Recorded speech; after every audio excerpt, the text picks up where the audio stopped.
Crazy Kids Learning House. How the Grinch Stole Christmas by Dr. Seuss. Every who down in Whoville like Christmas a lot. But the Grinch, who lived just north of Whoville, did not. The Grinch hated Christmas the whole Christmas season. Now please don't ask why. No one quite knows the reason. It could be his head wasn't screwed on just right. It could be perhaps that his shoes were too tight. But I think that the most likely reason of all may have been that his heart was 2 sizes too small. But whatever the reason, his heart or his shoes, he stood there on Christmas Eve, hating the who's, staring down from his cave with a sore, grinchy frown. And there, hanging their stockings, he snarled with a snare. Tomorrow is Christmas. It's practically here. I must find some way to stop Christmas from coming. For tomorrow, he knew all the Who girls and boys would wake bright and early. They would rush for their toys. And then, oh, the noise! Oh, the noise! That's one thing he hated. The noise! Then the Who's, young and old, would sit down to a feast. And they would feast, and they would feast, and they would feast. They would feast on Who pudding and rare Who roast beast, which was something the Grinch couldn't stand in the least. And then they would do something he liked least of all.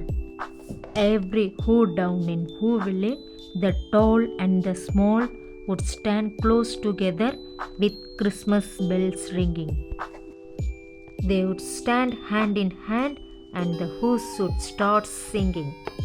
They would sing and they would sing and they would sing. The more the Grinch thought, I must stop this whole thing. Why? For 53 years I have put up with it now. I must stop this Christmas from coming. But how? Then he got an idea. An awful idea. The Grinch got a wonderful, awful idea. I know just what to do. The Grinch laughed in his throat. And he made a quick Santa Claus hat and a coat. And he chuckled and clunked. What a great Grinchy trick! With this coat and this hat, I look just like Santa Nick. All I need is a reindeer.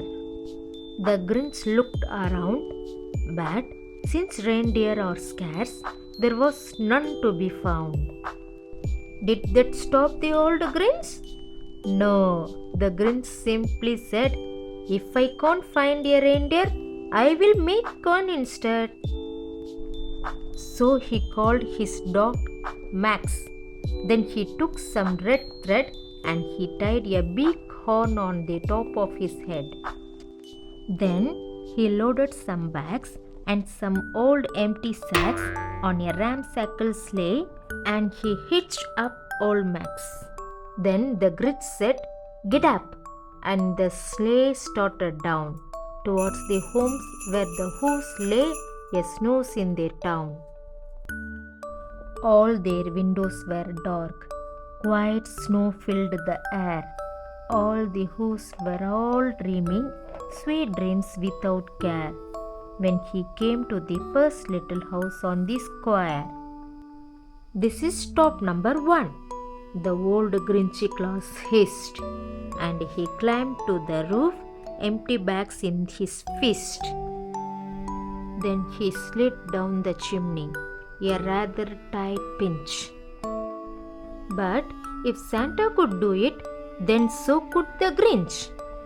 He got stuck only once, for a moment or two. Then he stuck his head out of the fireplace flue where the little Who stockings all hung in a row. These stockings are the first thing to go, he grinned. Then he slithered and slunk, with a smile most unpleasant, around the whole room, and he took every present. Pop guns and bicycles, roller skates, drums, checkerboards, tricycles, popcorns and plums. And he stuffed them in bags.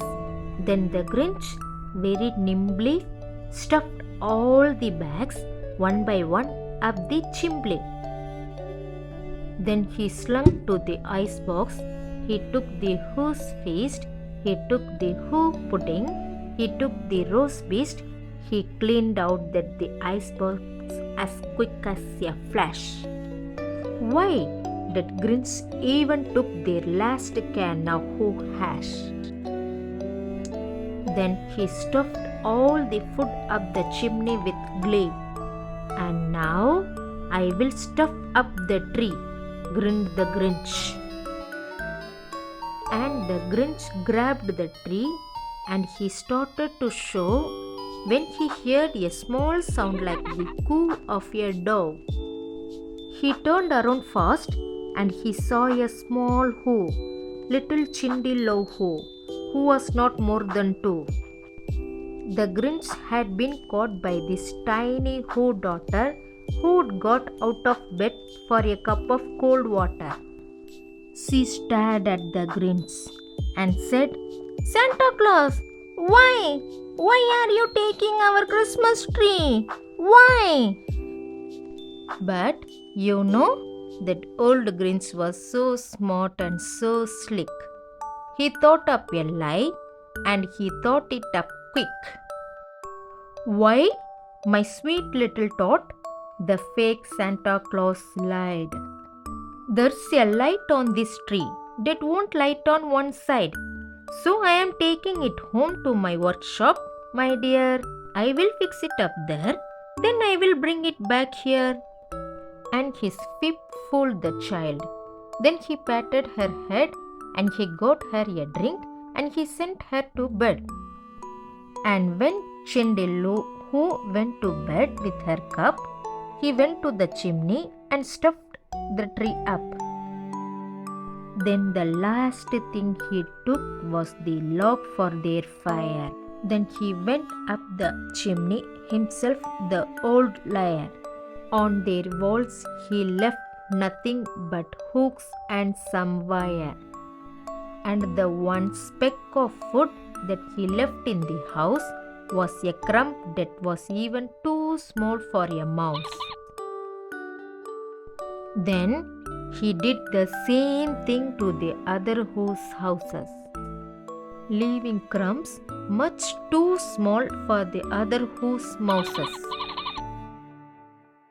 It was dawn. All the Who's still abed, all the Who's still snooze.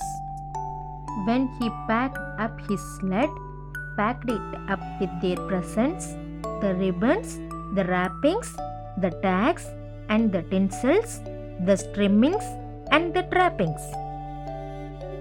3,000 feet up the side of Mount Crumpit, he rode with his load to the tip-top to dump it. Pooh, pooh to the Who's, he was grinchishly humming. They are finding out now that no Christmas is coming. They are just waking up. I know just what they will do. Their mouths will hang open a minute or two. Then the Who's down in the Whoville will all cry, Boo-hoo! That's a noise, grinned the Grinch, that I simply must hear. So he paused, and the Grinch put his hand to his ear, and he did hear a sound rising over the snow. It started in low, then it started to grow. But the sound wasn't sad. Why? The sound sounded merry. It couldn't be so, but it was merry, very. He stared down at Whoville. The Grinch popped his eyes, then he shocked. What he saw a shocking surprise. Every Who down in Whoville, the tall and the small, was singing without any presents at all.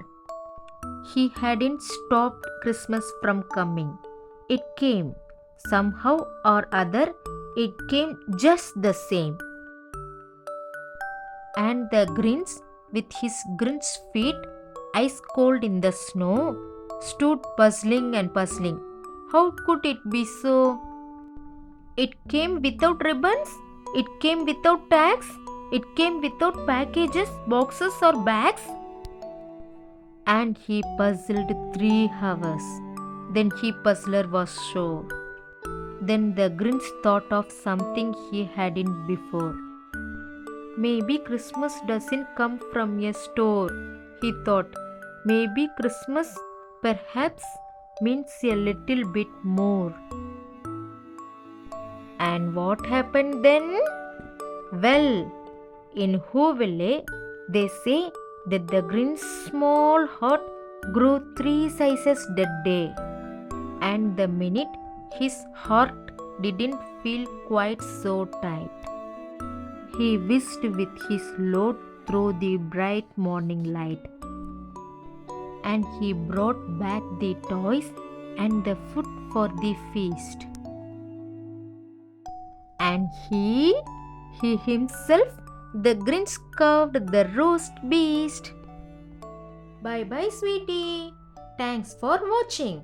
Don't forget to subscribe.